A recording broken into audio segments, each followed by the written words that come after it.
selanjutnya kami mengundang untuk narasumber yang kedua, yaitu dari Dr. Teguh Samudra SHMH. Nanti Pak Teguh akan menyampaikan poin-poin kritis ya, poin-poin kritis.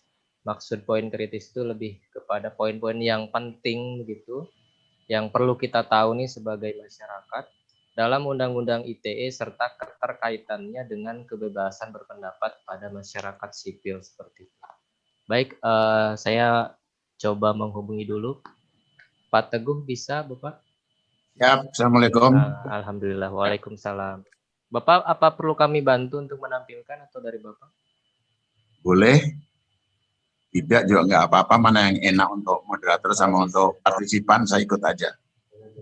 Yang mana? Silakan. Oke. Dari Pak Teguh tidak masalah kalau begitu, Pak. Ya, terima kasih. Boleh langsung kita? Boleh, Pak. Bismillahirrahmanirrahim. Assalamualaikum warahmatullahi wabarakatuh.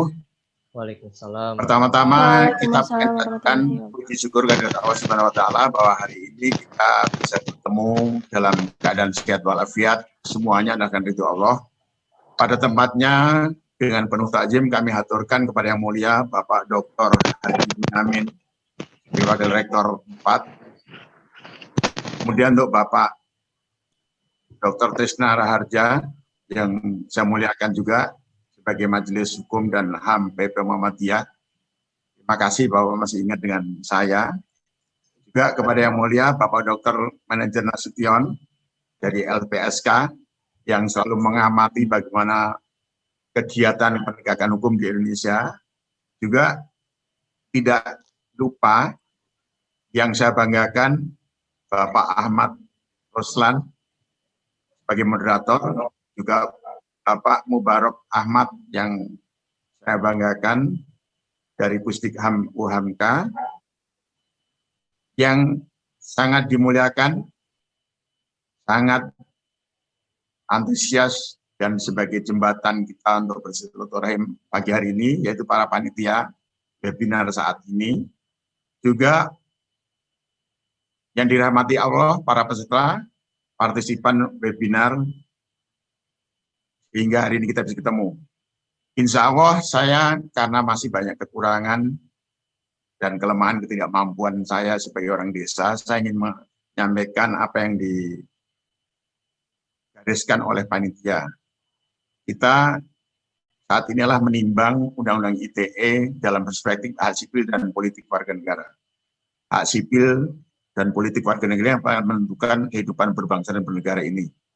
Ini ada salah satu undang-undang yang bisa meribetkan kita dalam kita menjalankan atau melaksanakan hak-hak sipil dan politik kita sebagai warga negara.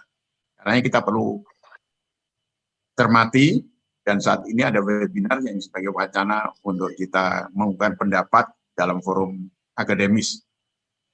Di sini karena sifatnya menimbang, maka kita harus memperhatikan bagaimana undang-undang itu sejak awalnya dibuat, pertimbangan hukumnya apa. Nah, ini kita soroti di sini. Kita kaji bahwa Undang-Undang ITE ini pertimbangannya adalah salah satunya saat dibentuknya Undang-Undang 11 2008 adalah untuk menjaga, memelihara, dan memperkukuh persatuan dan kesatuan nasional berdasarkan peraturan perundangan demi kepentingan nasional. Ini harus perhatikan yang kayak gini-gini. Kemudian untuk mewujudkan kesejahteraan masyarakat.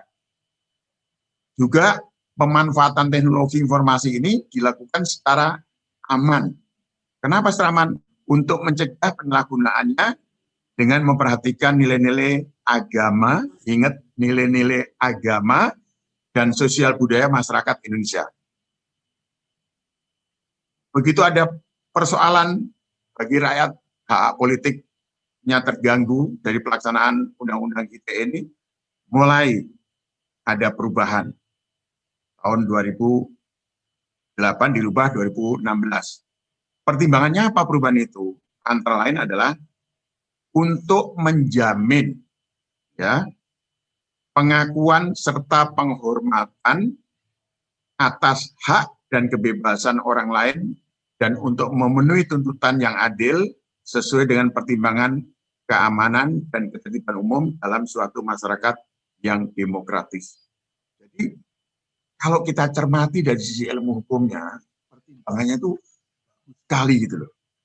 Apalagi yang kedua perubahannya itu untuk menjamin pengakuan serta penghormatan hak dan kebebasan orang lain.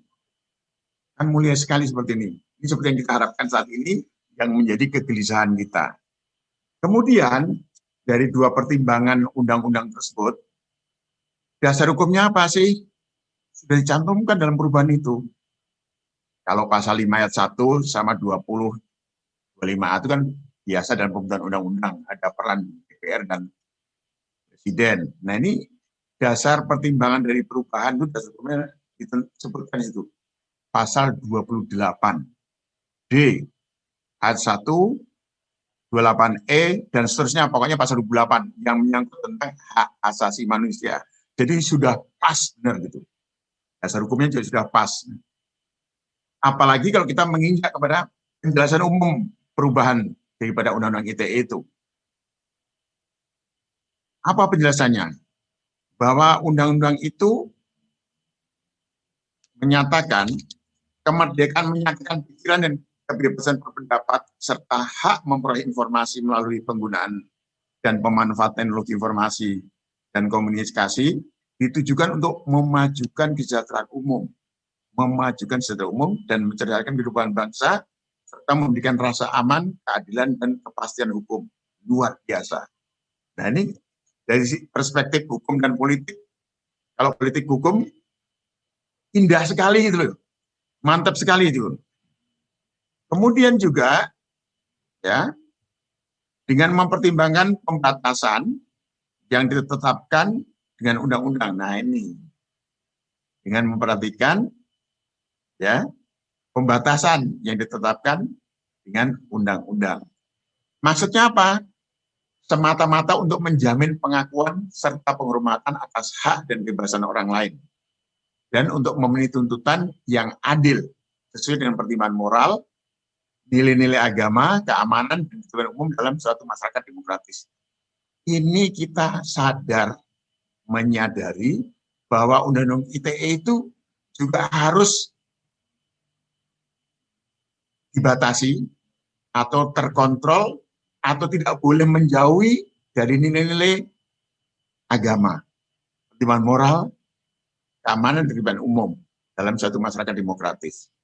Ini juga mulia sekali menurut pandangan saya. Sehingga sebenarnya di mana persoalan Undang-Undang ITE ini kalau dilihat dari dasar pertimbangannya, dari dasar hukumnya, dan bunyi penjelasannya dalam Undang-Undang itu sendiri, sudah bagus sekali gitu loh. Nah sekarang kita menginjak perkembangan prakteknya dari Undang-Undang ITE itu. Dalam praktek, ternyata Mahkamah Konstitusi memberikan pertimbangan hukum terhadap judicial review. Jadi kita bangga dengan masyarakat Indonesia nih. Mudah-mudahan dari para akademisi atau Pusdikam dari UHAMKA ini juga selalu mencermati dengan pola bagaimana jika mengkaji, memperhatikan ada undang-undang yang tidak sesuai, yang melanggar hak-hak asasi, karena dengan Pusdikam kan jelas tuh hak asasi manusia, itu langsung ajukan judicial review. Kalau perlu bantuan dari kami, akan kami bantu juga. Gitu. Supaya anak-anak didik kita, adik-adik kita benar-benar aktif dalam mengontrol kehidupan dalam berbangsa dan bernegara ini. Supaya nilai-nilai agama itu tidak terserakkan atau diabaikan atau bahkan nggak dianggap gitu dalam kehidupan kita seharian, pergaulan kita dalam kehidupan berbangsa dan bernegara ini. Ini harus benar-benar dicermati, tidak lengah. Di dalam putusan Mahkamah Konstitusi tahun 2009 itu sudah dikatakan bahwa tadi sudah disinggung juga oleh Yang Mulia Pak Dr. Tresno Raharjo, itu sebagai delik aduan yang semula bukan delik aduan. Kemudian tahun 2016 juga ada juga ya, ada tentang bahwa setiap intersepsi harus dilakukan secara sah, apalagi dalam rangka penegakan hukum. kemudian menambah frasa khususnya. Nah, ini semuanya adalah dalam rangka memberikan kepastian hukum tentang keberadaan informasi elektronik atau dokumen elektronik sebagai alat bukti dalam Undang-Undang ITE. Karenanya, aktivitas atau kegiatan Mahkamah Konstitusi karena keikutsertaan partisipasi dari kita sebagai warga negara, dan saya harapkan ke depan Pusdikham, UHAMK juga tidak boleh kalah dengan lembaga-lembaga lain atau aktivis lain mencermati setiap undang-undang yang berkontribusi meniadakan, mengurangi, atau bahkan melanggar hak-hak sipil, itu harus diajukan judicial review. Nanti kita bareng-bareng, kita akan mensupport apa yang diinginin oleh rekan-rekan kita.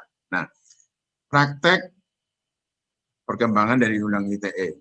Kemudian sekarang ada juga realitas implementasi.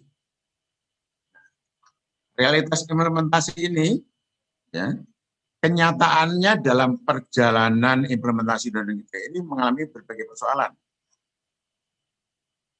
Dengan dasar pertimbangan bahwa undang-undang itu dibentuk dan diberlakukan itu untuk menjaga, ingat nih diperhatikan, saya harus dengan pelan-pelan, ingat ya, bahwa Undang-Undang ITE itu dibentuk dan diberlakukan untuk menjaga, memelihara, dan memperkukuh persatuan dan kesatuan nasional berdasarkan peraturan undangan demi kepentingan nasional. Jadi, bagus sekali kan? Sehingga misalnya berdasarkan peraturan undang-undangnya jangan tidak menjaga, jangan tidak memelihara, atau tidak memperkuat persatuan dan kesatuan nasional, seperti itu. Juga untuk mewujudkan kesejahteraan masyarakat. Jadi undang-undang ini kalau dibaca ya dari apa yang saya tampilkan, apalagi dipersoalkan gitu. Tapi implementasinya nyatanya berbeda gitu. Juga diblokkan itu untuk mencegah penyalahgunaannya dengan memperhatikan nilai-nilai agama dan sosial budaya masyarakat Indonesia. Lihat lagi di sini, memperhatikan nilai agama dan sosial budaya masyarakat Indonesia. Juga untuk menjamin pengakuan serta penghormatan atas hak dan kebebasan online, dan untuk menentukan yang adil sesuai dengan pertimbangan keamanan dan ketertiban umum dalam suatu masyarakat yang demokratis. Ini realitas implementasinya, tujuannya adalah seperti itu. Nah, karenanya, dengan pertimbangan yang seperti saya kemukakan tadi, menurut hukumnya terbuka ruang yang lebar untuk revisi pasal-pasal dalam Undang-Undang ITE dimaksud. Kenapa terbuka lebar? Karena maksud dan tujuan pertimbangan hukumnya itu ada, seperti yang saya sebutkan tadi, sangat bagus. Jika implementasi tidak bagus, nah ini kesempatan. Kita harus ajukan. Ya. Jika judicial review karena diamnya para pihak, kita merasa dilanggar hak-hak kita punya legal standing, ajukan review. Tetapi begitu sudah menjadi masalah yang umum, menyangkut kepentingan orang banyak, warga negara, ini hukumnya memberi peluang terbuka lebar untuk revisi pasal-pasal dalam kita itu. Tapi saya pribadi menggarisbawahi, ini orang Indonesia ini kan suka latah nih, kebebasan hak asasi manusia, ya, kebebasan berserikat, kebebasan berpendapat, suka-sukanya ngomongnya gitu loh. Atau kalau orang Jogja bilang, Waton Suloyo, pokoknya berani ngomong beda. Gitu. Pada lupa nih, apalagi yang orang-orang hukum nih, harus mengingatkan ini. Ada ketentuan pasal 28J dalam konstitusi kita. Sehingga, jikapun kita menginginkan ada perubahannya atau revisi atas pasal-pasal dalam Undang-Undang ITE itu, kita harus tetap terikat pada ketentuan Undang-Undang Dasar Negara Republik Indonesia tahun 1945, yaitu khususnya pasal 28J. Apa sih ketentuan pasal 28J? Pasal ini karena diatur paling belakang suka dilupakan oleh orang. Nggak sadar. orang. Bacanya tidak sampai tuntas. Apa? Dianggap penting. Tadi bicara hak, 28J, kewajiban. Nah, orang nggak mau memperhatikan ini. Saya sebagai praktisi hukum, justru ini yang saya pegang. Kuncinya di sini. Orang boleh berbuat sesuka-sukanya, ngomong sukanya, tapi ingat, kewajiban ini dihormati nggak, dilaksanakan nggak, dipenuhi nggak. Kalau tidak, nah kesempatan lah buat kita menilai atau menguji apakah yang kebebasan digunakan oleh orang lain menjadi hak-haknya itu melanggar nggak terhadap kewajibannya. Apa sih 28J itu? Ada 2 pasal. Yang ayat 1, setiap orang wajib menghormati hak asasi manusia orang lain dalam tertib kehidupan bermasyarakat, berbangsa, dan bernegara. Ingat, kita boleh ngomong apa aja sesuka-sukanya, tapi tidak boleh tidak menghormati hak asasi orang lain supaya tertib kehidupan bermasyarakat, bangsa, dan bernegara. Ayat 2-nya, kita di dalam pasal 28A sampai I, dalam menjalankan hak dan kebebasan kita ini, kita wajib tunduk kepada pembatasan yang ditetapkan dengan undang-undang.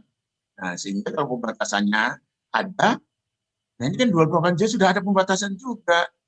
Apalagi ada undang-undang lainnya. Nah, undang-undang lainnya sebagai turunan dari pasal 28J ayat 2 ini, jangan sampai merugikan hak-hak kita sebagai warga negara. Hak-hak kebebasan kita maupun hak politik kita. Nah, ini harus kita cermati. Setiap perubahan dari pasal di dalam undang-undang ITE nanti, kita harus bareng-bareng nih, urun rembuk, kita bahas bersama.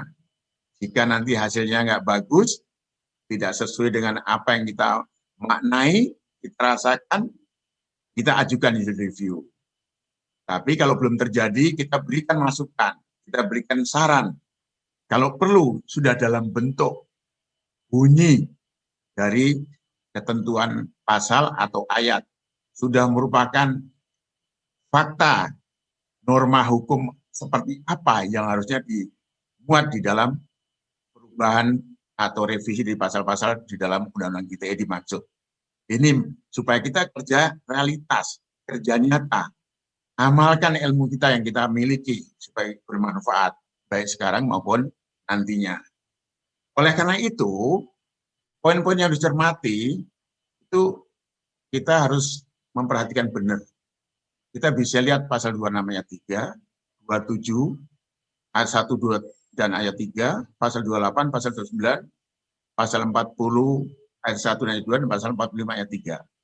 Ini kita mau apakan dari yang sudah ada, yang bunyinya sudah jelas, dasar pertimbangannya, dasar hukumnya, bunyi normanya seperti itu. Jika ini kita kaji, kita lihat, kita cermati, kita perhatikan, kita rasakan, mengganggu kebebasan kita dan menyampaikan pendapat, mengganggu hak-hak kita, hak-hak sipil dan warga negara kita dalam pelaksanaannya, ayo bareng-bareng kita kaji. Dan kita maknai dengan bunyi norma hukum seperti apa, dan itu kita ajukan kepada para pembentuk undang-undang, yaitu DPR dan Presiden. Jangan kita cuma membicarakan tok, tetapi ketika berbuat, nilo, kita sodorkan. Harus begini aturannya, bunyinya harus begini. Kenapa bunyinya harus seperti ini? Kalau perlu dijelaskan di dalam penjelasannya. Tapi jangan sampai yang harusnya menjadi norma hukum di dalam ketentuan pasal dan ayat itu justru ada di penjelasannya. Tapi tuangkan dalam isi dalam pasal itu norma hukum yang kita kendaki supaya bisa kita jalankan. Nah, lebih lanjut di dalam rangka melindungi kepentingan umum, kita harus benar-benar, saya wanti-wanti nih kepada para partisipan sebagai generasi milenial maupun rekan-rekan di Pustikam UHAMKA, ingat ya, tulis, kalau perlu ditaruh di tembok supaya kita nggak lupa, semua tahu. Ingat, jika nanti ada ketentuan tentang penyadapan, ini harus diatur dengan undang-undang. Kalau tidak diatur dengan undang-undang, sangat membahayakan kepentingan kita. Itu yang pertama tuh. Yang kedua, pokoknya nih, kalau orang kampung saya, orang Purworejo dan Jogja, karena tinggal Jogja juga, pokoknya segala jenis gangguan akibat dari dan atau penyalahgunaan informasi elektronik dan transaksi elektronik, peran pemerintah untuk dapat langsung melakukan tindakan pemutusan akses terhadap informasi elektronik atau dokumen elektronik yang memiliki muatan yang melanggar hukum, itu agar dapat segera dilakukan supaya tidak dapat diakses dari Indonesia. Karena banyak konten-konten yang, mohon maaf ya, tidak pada tempatnya, khususnya menyangkut masalah kepribadian. Kita sebagai, maaf ya, kita sebagai orang Islam disuguhi hal-hal yang tidak bagus, yang dulu sudah terekspos juga, ada yang dilihat dulu baru dimatikan dan seterusnya lah. Hal itu kan tidak bagus. Itu harusnya sudah nggak usah diberi ruang. Misalnya tentang konten-konten yang asusila lah, seperti itu. Antara lain seperti itu. Kemudian yang provokatif, mengadu domba, itu hanya segera bisa dilakukan. Kemudian kita lihat di sini, poin-poin yang perlu menjadi perhatian kita adalah tentang pornografi, kekerasan anak, SARA, terutama SARA nih, terorisme, kebencian, narkoba, dan bisnis atau investasi ilegal, juga kekayaan intelektual. Misalnya contoh investasi ilegal, pinjol-pinjol ini kan menyengsarakan masyarakat kita. Semuanya dengan penawaran-penawaran yang begitu indah, menggiurkan. Begitu orang ngambil, luar teror-teror, nunggak di teror dan sebagainya. Dan itu dibiarkan. Nah ini Pusdikam harus menerima, mohon maaf nih, selalu melibatkan Pusdikam, karena saya senang sekali gitu, karena saya juga dilahirkan dari LBH Jakarta, zaman dulu masih era Orde Baru, sehingga perjuangan saya juga sangat nyambung dengan apa yang dilakukan oleh Pusdikam UHAMK ini, harus buka pengaduan pada masyarakat yang hak-haknya terlanggar. Tidak hanya oleh undang-undang, tapi juga oleh penegakan hukum, dari aparat penegak hukum, juga oleh masyarakat, baik sipil maupun militer. Kita jangan tanggung-tanggung, gitu. Itu lakukan. Nah, inilah yang harus kita jalankan. Coba ke putri 10, slide lebih lanjut. Ya, inilah yang harus kita cermati di dalam forum ini. Ingat, pornografi tidak boleh tawar-menawar. Ya, kalau kita mau mengkaji generasi yang datang terhadap kekerasan anak, harus kita perhatikan. Menyangkut SARA juga, terorisme yang merusak kita. Nah, kebencian walaupun pribadi tetap juga kita cermati. Narkoba yang oleh orang yang tidak suka dalam kerukunan kehidupan bangsa dan negara, disikokin dengan narkoba supaya rusak generasi kita.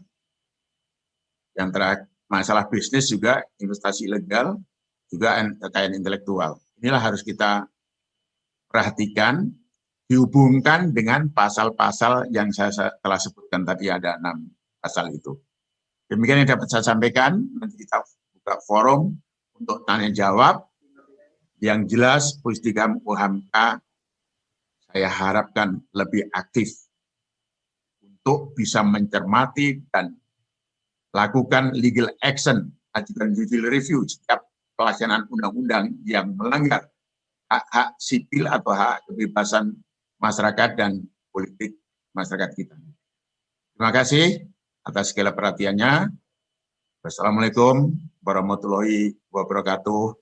Semoga bermanfaat. Waalaikumsalam warahmatullahi wabarakatuh. Insya Allah Bapak, ini sangat bermanfaat sekali bagi kita nih sebagai pendengar tadi, sekaligus pengguna ya, nanti pengguna UU ITE itu tersebut, kemudian juga kita bagian dari warga masyarakat Indonesia. Tadi juga saya menyimak Pak Teguh ini juga menawarkan ya untuk kita melakukan gerakan-gerakan kolaboratif gitu ya, bagaimana kedepannya untuk perbaikan kehidupan kita dalam berbangsa maupun bernegara seperti itu. Kemudian tadi juga Pak Teguh menyinggung ya dari pasal-pasal ini gitu ya. Apalagi yang harus dipersoalkan gitu ya. Karena nanti kita bisa lihat sendiri gitu ya. Justru memang ini untuk membantu warga masyarakat, kurang lebih begitu statement dari Pak Teguh tadi. Baik Bapak, terima kasih.